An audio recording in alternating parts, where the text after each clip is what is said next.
بسم اللہ الرحمن الرحیم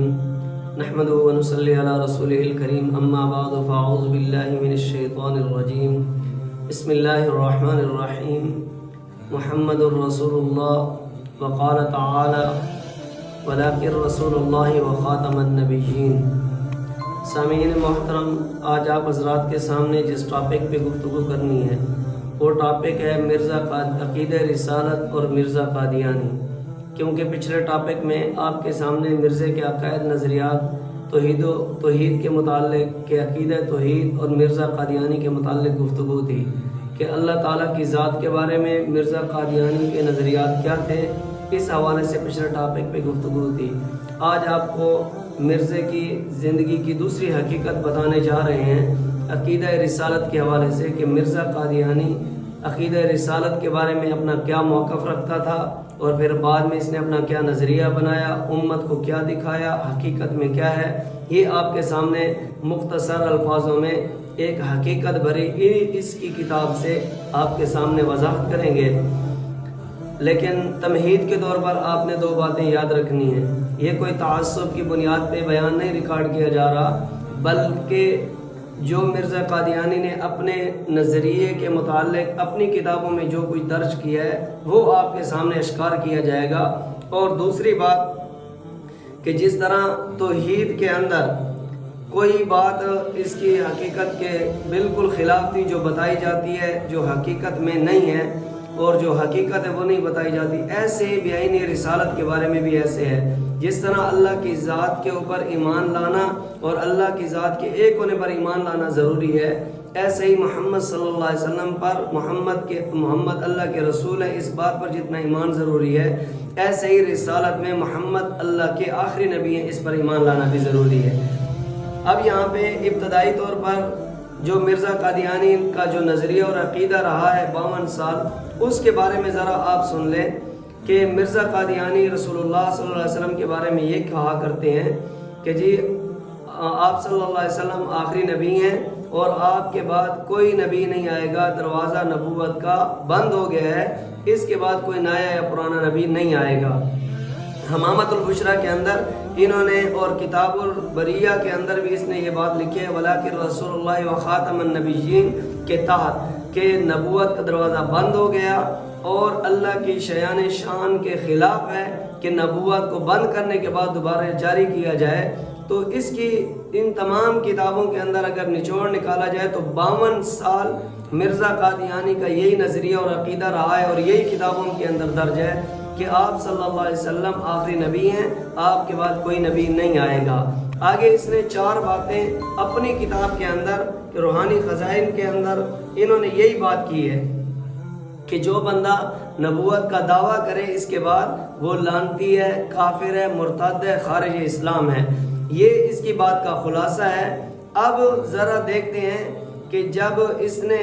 اس دین کے حلقے کو بڑھایا، عقیدت کا حلقہ بڑھتا گیا، تو پھر اس نے نبی ہونے کا دعویٰ نہیں کیا، بلکہ اس کے بعد اس نے جو پہلا سٹیپ اور پہلا اس نے درجہ حاصل کیا وہ یہ تھا کہ اس نے لوگوں کے اندر باور کروایا کہ میں اللہ کی طرف سے کوئی نبی نہیں بھیجا گیا بلکہ میں ایک محدث ہوں، حدیثوں کو نقل کرنے والا ہوں۔ تو یہ بات اس نے نشان آسمانی روحانی خزائن کے اندر جلد 5 اور صفحہ 383 کے اندر اس نے یہ بات لکھی ہے کہ جو بندہ میں نبی چونکہ آخری نبی حضرت محمد صلی اللہ علیہ وسلم ہے، ان کے بعد کوئی نبی نہیں آئے گا، تو جو بندہ نبوت کا دعویٰ کرے گا وہ لعنتی اور اسی طرح مرتد اور خارج اسلام ہے اور وہ اسلام سے خارج ہے۔ یہ بات اس نے لکھی۔ اس کے بعد اس نے کہا میں محدث ہوں، نبی نہیں ہوں۔ جب اس کا حلقہ عقیدت بڑھا تو اس نے ایک سٹیپ اور لیا کہ بھائی میں نبی ہوں۔ جب علماء کرام اس کی اس بات کے اوپر کھڑے ہوئے تو پھر اس نے کہا کہ میں جہاں بھی اپنے ساتھ نبی کا نام لکھوں تو اس سے وہ نبی مراد نہیں ہے جو حقیقت میں اللہ کا بھیجا ہوا پیغمبر ہے، بلکہ اس سے مراد لیا جائے محدث، یعنی جو حدیثوں کو نقل کرنے والا ہو۔ یہ کیسے ہو سکتا ہے کہ محدث کو نبی کہا جائے؟ یہ اس کی ڈینگیاں ہیں جو اس نے اپنی کتابوں کے اندر ماری ہوئی ہیں۔ پھر آگے اس نے ملفوظات کے اندر یہ بات لکھی ہے جلد 2 اور صفحہ 201 کے اندر کہ میں ذلی اور بروزی نبی ہوں۔ پھر اس نے جب حلقہ اس کا عقیدت بڑھا تو اس نے یہ دعویٰ کیا ذلی اور بروزی نبی کسے کہتے ہیں؟ ذل اس کو کہتے ہیں کہ جو پہلے انبیاء کی خصوصیات وہ نبی میں پائی جائیں، اور بروزی اسے کو کہتے ہیں کہ اپنے نبی کے تمام کمالات جو ہیں وہ اس کے اندر موجود ہوں۔ یہ کہتا ہے میں ذلی بھی ہوں، جو پہلے انبیاء کا خاصہ تھا وہ میرے اندر موجود ہے، اور میں بروزی بھی ہوں، جو نبی کریم صلی اللہ علیہ وسلم کے کمالات ہیں وہ بھی میرے اندر کیا ہیں؟ موجود ہیں۔ تو یہ اس نے دعویٰ کیا اور اس نے کہا تمام متفرقہ کمالات میرے اندر موجود ہیں۔ یہ کا ملفوظات جلد دوم صفحہ 201 کے اندر یہ بات اس نے نقل کی ہوئی ہے۔ آگے اس نے کہا کہ اب آپ یوں سمجھ لیں گویا کہ میں آدم بھی ہوں، نوح بھی ہوں، ابراہیم بھی ہوں، یوسف بھی ہوں، داؤد بھی ہوں، سلیمان، موسیٰ، عیسیٰ، حتیٰ کہ محمد الرسول اللہ بھی میں ہی ہوں۔ اس نے ایک کتاب لکھی جس کے اندر لکھا ہوا ہے کہ ایک غلطی کا ازالہ، روحانی خزائن، جلد 18 صفحہ 212 کے اندر یہ بات اس نے نقل کی ہوئی ہے۔ اس نے کہا کہ جہاں پر نبی کو مخاطب کیا گیا قرآن مجید کے اندر، اس سے میں ہی نبی ہوں، اللہ تعالیٰ نے دوبارہ مجھے محمد بنا کر دنیا کے اندر دوبارہ بھیجا۔ حقیقت نبوت جلد دوم صفحہ 382 کے اندر یہ بات اس نے نقل کی ہے۔ آگے اس کے بیٹے نے کلمۃ الفصل کے اندر اس کا بیٹا لکھتا ہے، مرزا بشیر مرزا کا جو دوسرا بیٹا ہے، اس نے یہ بات نقل کی ہے کہ میرے والد میں نبوت محمدیہ کے کمالات پائے گئے تو نبوت ملی، نبی کے برابر اللہ تعالیٰ نے ان کو کھڑا کیا۔ یہ اس کے بیٹے کے الفاظ ہیں۔ اسی طرح اس کے بیٹے نے دوسرا جو اس کا بیٹا ہے مرزا محمود، اس نے یہ بات لکھی ہے سوائے محمد کے میرے والد مرزا غلام احمد قادیانی تمام نبیوں سے افضل ہیں۔ حقیقت النبوت انوار العلوم کے اندر اس نے یہ بات نقل کی ہوئی ہے۔ اسی طرح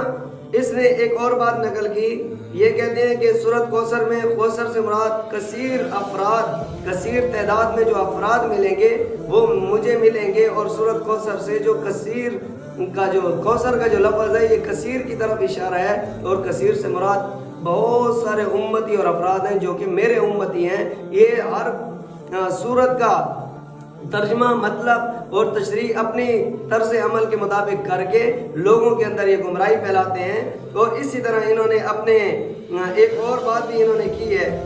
کہ آپ صلی اللہ علیہ وسلم یہ گستاخی کے الفاظ آپ جب سنیں گے تو آپ کو اندازہ ہو جائے گا کہ نبی کریم صلی اللہ علیہ وسلم کی ذات کے بارے میں مرزا قادیانی کا نظریہ صحابہ رسول کے بارے میں کیا تھا۔ اس نے مرزا کا ایک مکتوب ہے روزنامہ الفضل، اس کے اندر اس نے یہ بات نقل کی ہے۔ اس کے اندر اس نے کہا کہ آپ صلی اللہ علیہ وسلم اور اصحاب عیسائیوں کا جو پنیر تھا وہ استعمال کرتے تھے، عیسائی پنیر آ کر لے کر دیتے تھے، صحابہ اور اللہ کے نبی استعمال کرتے تھے۔ آگے اس نے جو گستاخانہ الفاظ استعمال کیے وہ یہ ہیں کہ وہ حقیقت میں پنیر نہیں ہوتا تھا، اس میں سور کی چربی مکس ہوتی تھی۔ نعوذ باللہ من ذالک، اللہ کے محبوب پیغمبر اور اصحاب رسول صلی اللہ علیہ وسلم سور کی چربی کھاتے تھے۔ یہ اس کے الفاظ ہیں۔ اور پھر اس نے آگے جو اس سے بھی بڑا جو گستاخانہ قدم اٹھایا، تحفہ گولڈیا کے اندر روحانی خزائن جلد 17 صفحہ 205 کے اندر اس نے کہا کہ آپ صلی اللہ علیہ وسلم کی قیام گاہ کے بارے میں کہ ذلیل جگہ رسول کی خدا نے تجویز کی، اور حشرات الارض جانوروں کی نجاست کی جگہ ہیں جہاں پر نعوذ باللہ آپ صلی اللہ علیہ وسلم امام الانبیاء خاتم الانبیاء اس وقت قیام فرما رہے ہیں روزہ رسول کے اندر، اس کے بارے میں اس کے یہ الفاظ ہیں۔ میرے بھائی، میرا کوئی تعصب نہیں ہے، میرا یہ بیان کرنے کا ریکارڈ کرنے کا مقصد کوئی شہرت وجاہت مقصود نہیں ہے، میرا مقصد صرف مسلمانوں کو ان کی حقیقت بنانا مقصود ہے کہ جو ہمارے آقا کے بارے میں یہ نظریات رکھتے ہوں، جو اللہ کی ذات کے بارے میں یہ نظریات رکھتے ہوں، کیا وہ اسلام میں کیسے داخل ہو سکتے ہیں، وہ مسلمان کیسے ہو سکتے ہیں۔ اس لیے تمام مسلمانوں سے میری یہ درخواست اور اپیل ہے کہ خدا را ان لوگوں کے نظریات کو پڑھو اور ان سے اپنے آپ کو دور رکھو۔ یہ نہ ہو کہ ہم ان کے ساتھ مل جل کر اپنا ایمان بھی ضائع کر بیٹھیں اور پھر کل ہمارا خاتمہ ایمان پہ نہ ہو، پھر قیامت والے دن اللہ کے محبوب پیغمبر کو ہم کیا جواب دیں گے۔ بس آخری یہی درخواست ہے کہ ان کی حقیقت کو، ان کی کتابوں کو پڑھیں، آپ کو پتہ چل جائے گا کہ مرزا قادیانی کیا تھا اور مرزا قادیانی کی حقیقت اور اس کے نظریات کیا تھے۔ اللہ تعالی ہم سب کو ایسے تمام فتنہ باطلوں سے اللہ تعالی ہماری حفاظت فرمائے۔